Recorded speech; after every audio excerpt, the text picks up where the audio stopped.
Well, I grew up in rural Aberdeenshire in Scotland.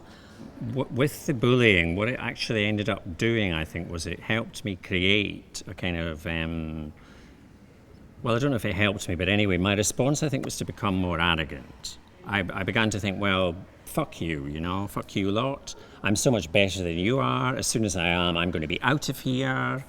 And I'm not going to let you, affect me. But, obviously you're affected, but it was a little bit like I had to construct this kind of thing. So in a way, I suppose a lot of my personalities have this kind of superior air because it was kind of a way of defending myself, really, to just say, well, I'm so much better than you all are.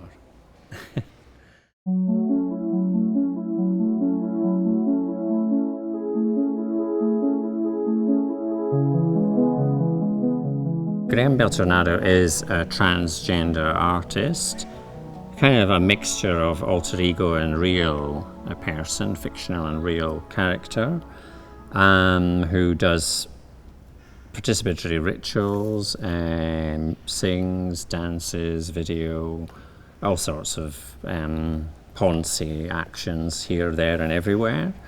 And with a kind of political aspect to them. I call the work that I do anti-tainment, which is similar to entertainment, but with a political message.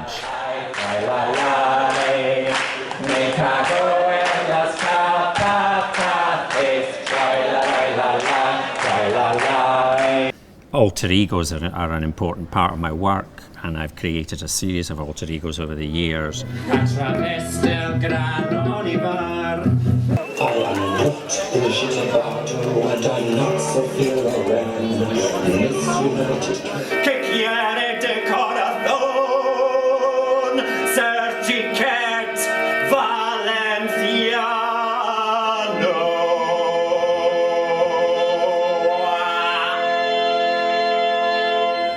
Gender is something which is completely constructed socially, and so I feel that I can put it on and off and mix as I like. It's generally believed in our society that there are two genders, masculine and feminine, and I've always been more attracted by the concept of androgyny, which was popular in the 70s.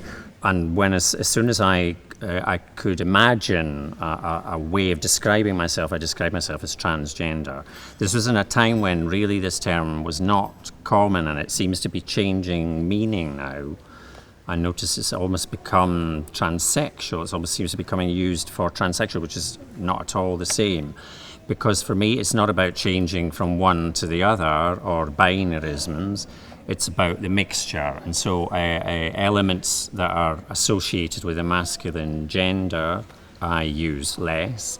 I tend to use more that are associated with the feminine gender, also in a way politically because of the oppression and because I consider myself a feminist.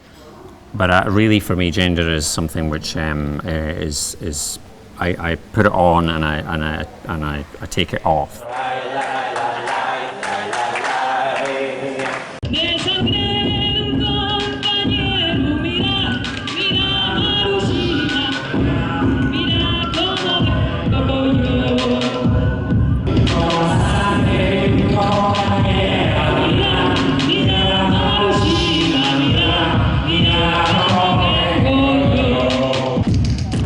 Yeah, I'm doing a PhD in, it's called natural hysteria, a queer response to ecocide, and it's kind of a mixture of gender, ecology and performance.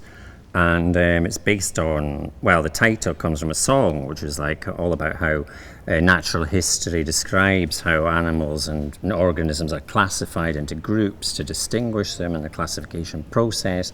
But because these animals are disappearing so fast now, perhaps it's time we change the way we classify them. So instead of natural history, the point is that hysteria is natural.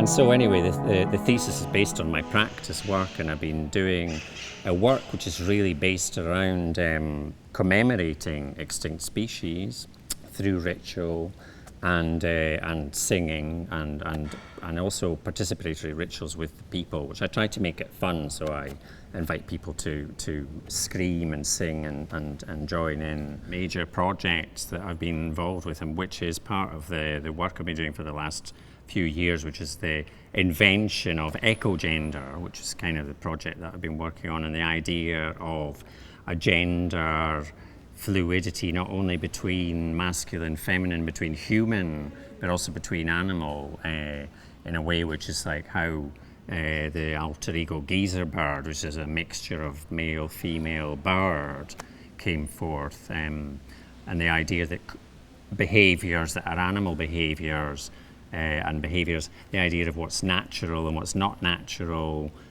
because we've now seen how there are all kinds of behaviors in nature, which can be from homosexuality, transsexual behavior, mimetism, where males imitate females, females imitate males, body changes that go on in certain fish. There's so much that we can learn, and that beyond the kind of anthropomorphic idea of what gender is, that I think is quite interesting, and that was why we coined the term eco-gender and organised various events and things around that. That's been a big project, really, with exhibitions and conferences and stuff that we've organised, myself and my partner, Ana Maria Staiano, in the Herreria, which is the outsider kind of queer art space that we run.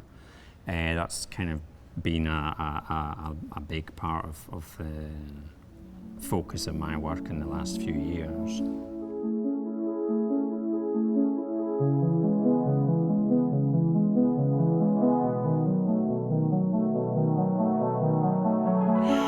My greatest fear is that it all ends really messily, because the people up there think that it's just going to sort itself out and there's a world meltdown. We've all seen those apocalyptic movies. The thing is, I don't really want to end up in one, at least not unless I'm directing it. But no, I think that that's my greatest fear, really, more for the planet than for me as well, and for the youth of today. I mean, I've kind of had my day, and I had my heyday, so I feel bad for them, really. So that's in a way why I do. That's what motivates me to do art, and that's why I'd like to continue growing and being able to bring the message to more people, really.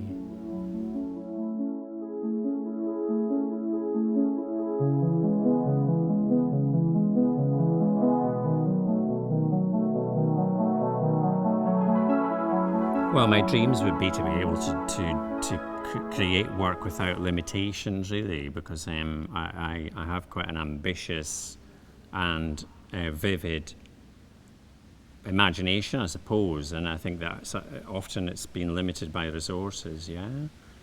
But really, in a way, those dreams also relate to the idea of how my performance, I hope, and I dream that my performance can actually cause and create change and cause people to question the system that we're living in, and to actually move on from this inertia that we seem to be caught in. End of capitalism, I suppose that's my major dream. Accionistas y esquiroles, mira, mira Marchina, mira, mira como vengo yo.